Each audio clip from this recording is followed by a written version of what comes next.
நாடாளுமன்றத்தின் குளிர்கால கூட்டத்தொடர் இன்று தொடங்குகிறது. இதில் ரூபாய் நோட்டு விவகாரம் குறித்த பிரச்சனை எழுப்ப எதிர்க்கட்சிகள் திட்டமிட்டுள்ளன. இது குறித்த கூடுதல் தகவல்களை நமது டெல்லி செய்தியாளர் மதியழகனிடம் கேட்கலாம்.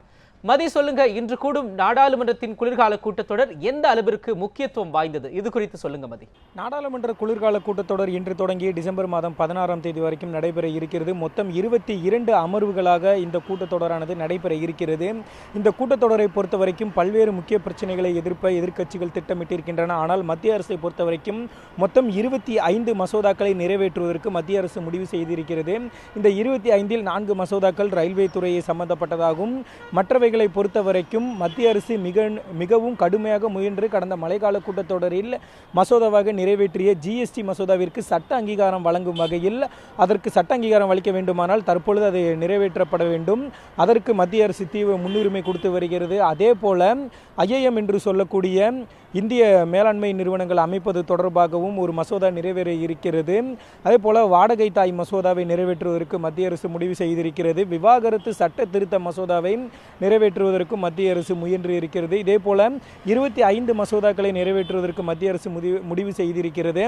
இன்றைய அலுவலை பொறுத்த வரைக்கும் நாடாளுமன்ற மக்களவை இறந்த உறுப்பினர்களுக்கு அஞ்சலி செலுத்திவிட்டு ஒரு நாள் ஒத்திவைக்கப்படும். அதனைத் தொடர்ந்து நாளையிலிருந்து தான் மக்களவை செயல்பட தொடங்கும். மாநிலங்களவையை பொறுத்த வரைக்கும் மாநிலங்களவை உறுப்பினர்கள் இந்த காலத்தில் இடைப்பட்ட காலத்தில் யாரும் மரணமடையாத காரணத்தினால் மாநிலங்களவையினுடைய அலுவல்கள் இன்று முதலே தொடங்க இருக்கிறது. மோகன், இந்த கூட்டத்தொடரை பொறுத்த வரைக்கும் மத்திய அரசு ஜிஎஸ்டி மசோதாவை நிறைவேற்றுவதற்கு தான் மத்திய அரசு அதிக அளவிலான முக்கியத்துவம் கொடுக்கும். ஏனென்றால் மத்திய அரசை பொறுத்த வரைக்கும் ஏப்ரல் மாதம் 1ஆம் தேதி முதலே ஜிஎஸ்டியை இந்திய அளவில் நடைமுறைப்படுத்துவதற்கு முடிவு செய்திருக்கிறது. அதற்காக மத்திய அரசு ஜிஎஸ்டி மசோதாவை நிறைவேற்றுவதற்கு அதிக அளவில் முக்கியத்துவம் கொடுக்கலாம். மோகன், இப்போ குறிப்பாக எதிர்க்கட்சிகள் என்ன மாதிரியான செயல்களை செய்ய திட்டமிட்டிருக்கிறார்கள்? இது குறித்து தகவல்கள் ஏதாவது இருக்கிறதா?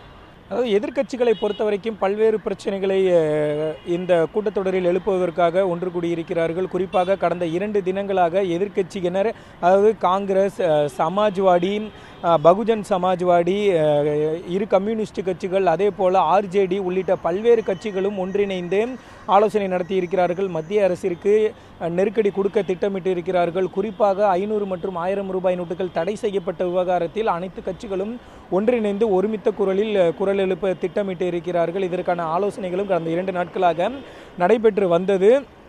அதே போல் இந்த விவகாரத்தை அவை நேரத்தை ஒத்திவைத்துவிட்டு இது தொடர்பாக விவாதிக்க வேண்டும் என காங்கிரஸ் தரப்பிலும் நோட்டீஸ் வழங்கப்பட்டு இருக்கிறது. அதே போல காஷ்மீர் விவகாரத்தையும் எழுப்ப எதிர்க்கட்சிகள் திட்டமிட்டிருக்கிறார்கள்.